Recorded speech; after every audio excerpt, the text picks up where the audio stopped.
Hello everyone, this is Savita Chauhan. Welcome to MBDRA Model School class 9th, chapter 5 Geography, Natural Vegetation and Wildlife. Today we read about of the natural vegetation and wildlife. कितनी varieties हैं, कितनी species हैं and ऐसा क्या reason है जो इतनी variety पाई जाती है natural vegetation की, इनका meaning क्या होता है, that kinds of words we are reading about of in this chapter. Have you observed that types of trees, bushes, grasses and birds in the fields and parks in and around your schools? Students, आपने देखा होगा, observe करा होगा अपने school के चारों तरफ पक्षी देखे होंगे, फील्ड देखा होगा, ग्रासेस देखी हैं, बुशेस, पार्क देखे होंगे, ग्रीन एरिया, ये सारी चीज़ें आप नॉर्मली ऑब्जर्व करते ही हैं. आर दे सिमिलर और देयर आर वेरिएशंस? क्या आपने देखा है कि ये सारे सिमिलर होते हैं या फिर इनमें वैरायटी पाई जाती है, अलग अलग चीज़ें पाई जाती हैं? India being a vast country, you can imagine the types of bioforms available throughout the country. क्या आप जानते हो इंडिया कितनी बड़ी वास्ट कंट्री है, कितना आप इमेजिन करो कितनी डाइवर्सिटी यहाँ पे पूरी कंट्री में मिलती होगी. Our country India is the one of the 12th mega biodiversity countries of the world. World के अंदर, संसार में, यानी हम 12वें नंबर पे हैं वैरायटी के लिए, बायोडाइवर्सिटी के लिए, यानी जो हमारे यहाँ पे स्पीसीज़ पाई जाती हैं, चाहे प्लांट्स हों और एनिमल्स हों, उसकी हमारा जो नंबर आता है वो 12th नंबर में आता है. With about 47,000 plant species, India occupies 10th place in the world and 4th in Asia in the plant diversity.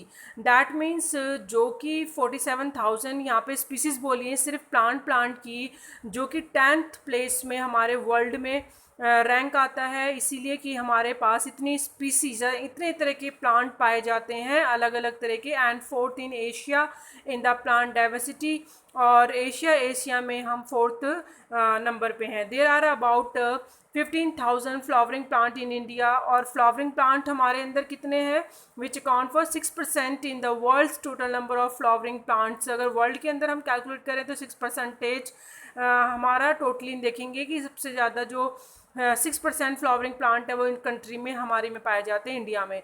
The country has many non flowering plants भी हैं, such as a ferns, algae and fungi. ये सारे भी चीज़ें हमारे पाए जाते हैं. India also the approximately 19,000 species of animals as well as rich variety of fish in its fresh and marine waters.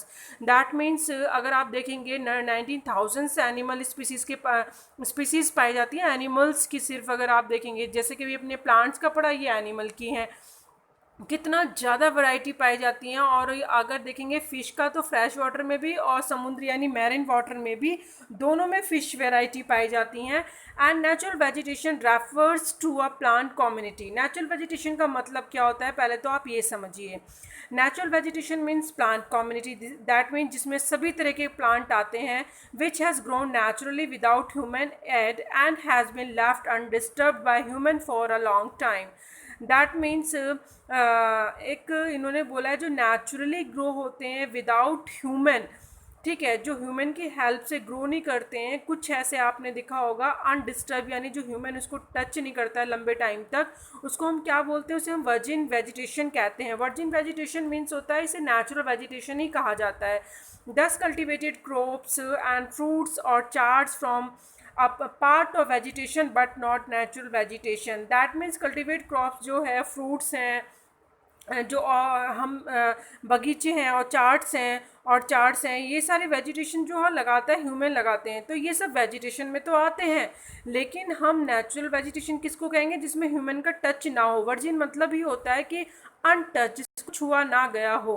तो आई hope you understand better meaning of virgin vegetation, natural vegetation same. And vegetation means जिसमें virgin vegetation, natural vegetation, और मतलब meaning तो दोनों का same ही है. जो virgin vegetation और जो ऑल टाइप ऑफ वेजिटेशन इसके अंदर आती है, उसे हम नेचुरल वेजिटेशन से अलग वेजिटेशन कहते हैं. तो the virgin vegetation which are purely Indian, अगर इंडियन में पाई जाने वाली है तो उसे एंडेमिक या फिर इंडाइजीनियस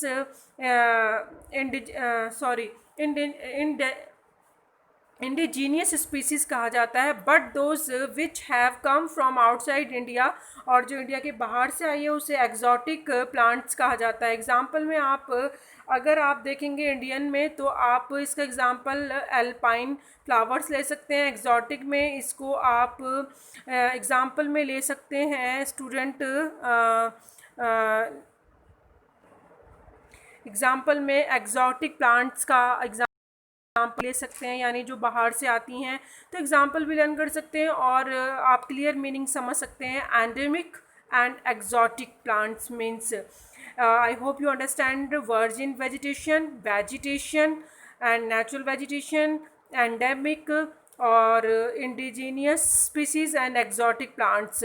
नेक्स्ट वर्ड है flora and fauna. Flora is use to denote plants of particular regions और पीरियड, यानी किसी भी एक एरिया में जो किसी समय विशेष समय में जो प्लांट्स पाए जाते हैं वो फ्लोरा है। And similarly the species of animals are refer to as fauna, और एनिमल्स की जितनी भी स्पीसीज पाई जाती हैं उसे फूना कहा जाता है।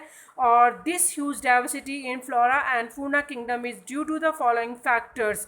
अब आप सोचेंगे इतना फ्लोरा और फूना में डाइवर्सिटी पाई जाती है, क्यों, क्या रीज़न क्या है? इसके कुछ रीज़न है, कुछ फैक्टर्स हैं।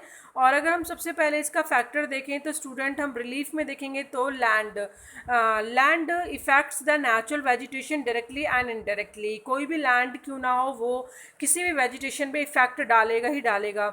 जैसे कि आप एक्सेप्ट करोगे same type of vegetation in mountains, plateau, plain area, in dry and wet region. क्या इन सभी क्षेत्रों में क्या सेम वेजिटेशन हो सकती है? Not possible. The nature of land influences the type of vegetation. That means जैसी लैंड होगी उसका प्रभाव वेजिटेशन पे वैसे ही पड़ेगा। The fertile level of generally devoted to agriculture. जैसे कि फर्टाइल लेवल जो होता है वहाँ पे एग्रीकल्चर से रिलेटेड होता है, खेती होती है। एंड अनडुलेटिंग जो थोड़ी सी लहरिया होती है या फिर हम कह सकते हैं उबड़ खाबड़ होती है। एंड रफ टेरेंस होते हैं जो बिल्कुल प्लेन एरिया नहीं होता है। Are area where grass land and woodland, तो वहाँ पे घास ज़्यादा मिलेगी, वुडलैंड मिलेगा और लकड़ियाँ जंगल ज़्यादा मिलेंगे, डेवलप होंगे वहीं पे ये सारी चीज़ें। And give shelter to a variety of wild life, और बहुत सारी वहाँ पे वाइल्ड लाइफ मिलेंगी, यानी जंगल ज़्यादा मिलेंगे। तो ये सारी वैरायटी आप देख सकते हैं, लैंड भी एक रीज़न बनता है। दूसरा फैक्टर है सॉइल, जो रिलीफ का ही फैक्टर है। The soil also very over space. आप देखेंगे भाई सॉइल में भी अलग वेराइटी होती है, अलग अलग पाई जाती है। Different types of soil provide basis for different types of vegetation, जिसका सॉइल का सीधा सीधा डिफरेंट टाइप्स ऑफ वेजिटेशन होने का रीज़न बनता है, बेस ऑन बनता है। क्योंकि sandy soils of the desert supported cactus, thorny bushes, while wet marshy and deltic soil support mangroves and deltic vegetation। That means यहाँ पे साफ बताया जो सैंडी सोइल है वो डेजर्ट में सपोर्ट करेगी कैक्टस को, और थ्रोनी बुशेज होंगी वहाँ पे ज़्यादा कांटे वाली झाड़ियाँ होंगी। लेकिन जहाँ पे वैट होगा थोड़ा सा वहाँ पे मर्शी, और जहाँ पे डेल्टिक सॉइल होगी यानी जहाँ पे रिवर ज़्यादा होंगी वहाँ पे मैनग्रूव सपोर्ट करेंगे। एंड वैट मर्शी और डेल्टिक सॉइल होगी, मतलब थोड़ी सी दलदली वैट या फिर river soil like, and support करेगा वहाँ पे मैनग्रूव्स होंगे, डेल्टिक वेजिटेशन पाई जाएगी। And the hill slopes with the some depth of soil have conical trees, और जहाँ पे जो हिल स्लोप्स होंगी पहाड़ी वाला एरिया होगा तो वहाँ पे कॉनिकल ट्रीज पाए जाएंगे। तो स्टूडेंट आप देख रहे हैं कुछ ऐसे फैक्टर्स रीड कर रहे हैं जिसका इफेक्ट पड़ता है वेजिटेशन और वाइल्ड लाइफ में। तो हम नेक्स्ट वीडियो में पढ़ेंगे क्लाइमेट का क्या इफेक्ट पड़ता है, जैसे कि टेम्परेचर है, प्रेसिपिटेशन है, और भी रीज़न है जिसकी वजह से वेजिटेशन पे इफेक्ट पड़ता है, वो हम नेक्स्ट वीडियो में डिस्कस करेंगे। Thank you.